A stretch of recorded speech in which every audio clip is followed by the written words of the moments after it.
একটা ছোট্ট গ্রামে থাকত রাহাত নামের এক ছেলে। ওর পরিবারে ছিল বাবা, মা আর বোন।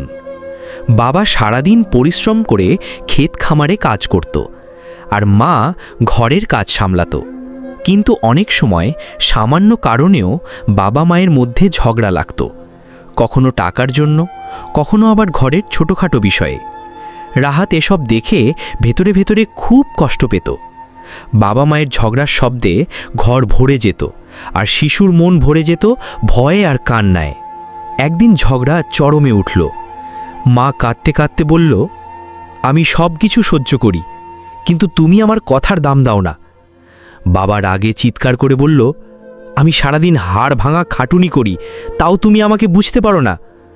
এই কথা শুনে রাহাত এগিয়ে গেল। সে বাবার হাত ধরে কাঁদতে কাঁদতে বলল, বাবা, মা, তোমরা কি জানো, যখন তোমরা ঝগড়া করো তখন আমি খুব ভয় পাই। আমি শুধু চাই তোমরা হাসি খুশি থাকো। তোমাদের ঝগড়া হলে আমার পৃথিবীটা অন্ধকার লাগে। শিশুর মুখের এই নিষ্পাপ কথাগুলো বাবা মায়ের হৃদয়ে ছুঁয়ে গেল।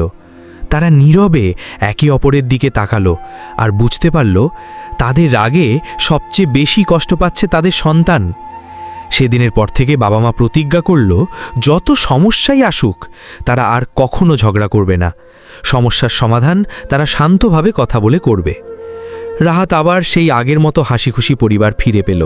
তার ছোট্ট ইচ্ছেই বদলে দিল পরিবারের পরিবেশ। এই গল্প থেকে শিক্ষা, বাবা মায়ের ঝগড়া শুধু তাদের নয়, সন্তানের মনকেও ভেঙে দেয়। তাই পরিবারে শান্তি রাখতে হলে ঝগড়ার বদলে আলাপ আলোচনায় সেরা পথ।